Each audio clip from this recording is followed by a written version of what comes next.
started another one.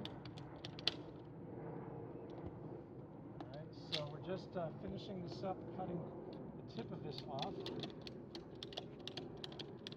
so that it doesn't get, stuff doesn't get caught down in here. So cut that off.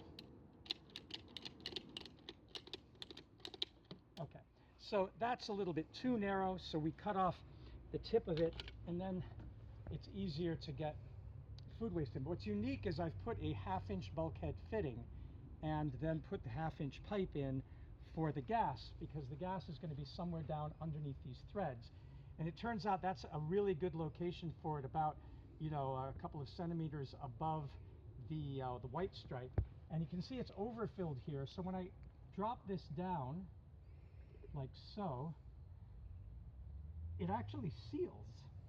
Now we may have to end up putting silicone or something in here, but you can see the water level is actually above that, and this is rubber, so I think it's going to work. There's my overspill. There's no penetrations whatsoever.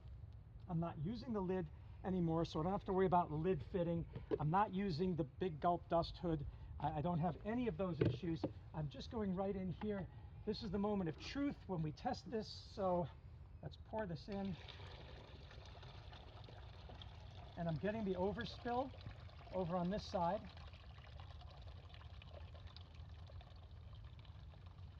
And I'm getting very minimal leakage here, but there is the suggestion right there that we should nonetheless put some kind of silicone or maybe epoxy here. Probably epoxy will work better.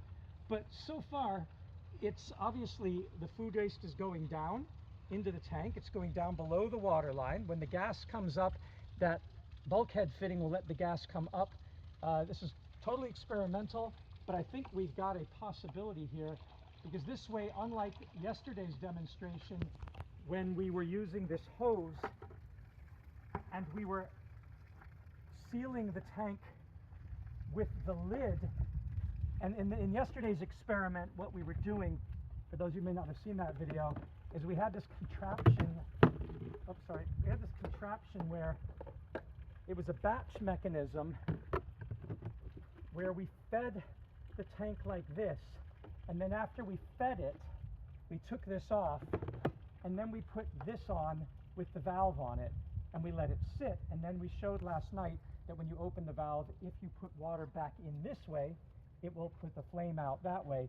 The reason being that when we open it to feed it, we force out fluid, but then when it produces gas, and this is sealed, it also forces out fluid, meaning you've got to put the fluid back in to force the gas out. But with this design, you don't need to do any of that. You simply pour right in there, and then you keep pouring as you need to fill it with more food waste or more water, and it's obviously holding above the line and it's not spilling over. So we now have to see over the next few days, especially when they're hot, if the gas itself is able to come out here or whether or not it starts bubbling out here, and then we can decide whether we need to put epoxy or something here.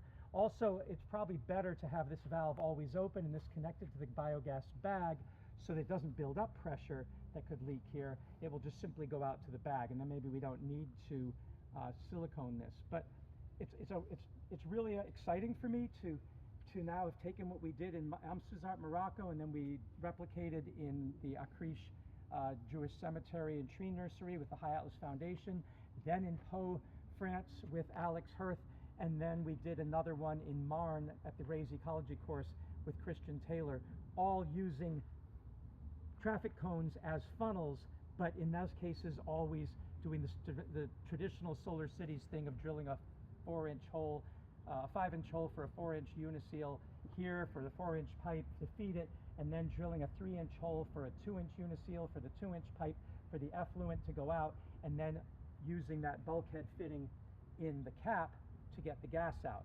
We are now doing this redesign and hoping that this will be the simplest way, the least expensive way for anybody to build a biodigester without ever damaging the IBC. Some people feel like, oh, I spent the money on IBC. I didn't really know if I wanted to get into biogas. I wanted to try it out, but I don't want to damage my tank. This way you wouldn't damage your tank at all. If you come over here and just look at the last thing, you can see how we've set up the overflow. It is using a rubber coupling, which are very easy to find, so you don't have to worry about fitting sizes.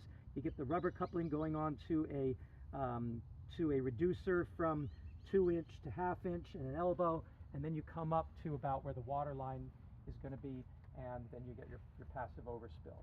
So really a simple way to use an IBC tank. Thank you for Solar Cities. I'm T.H. Culhane, and Nas Culhane behind the camera.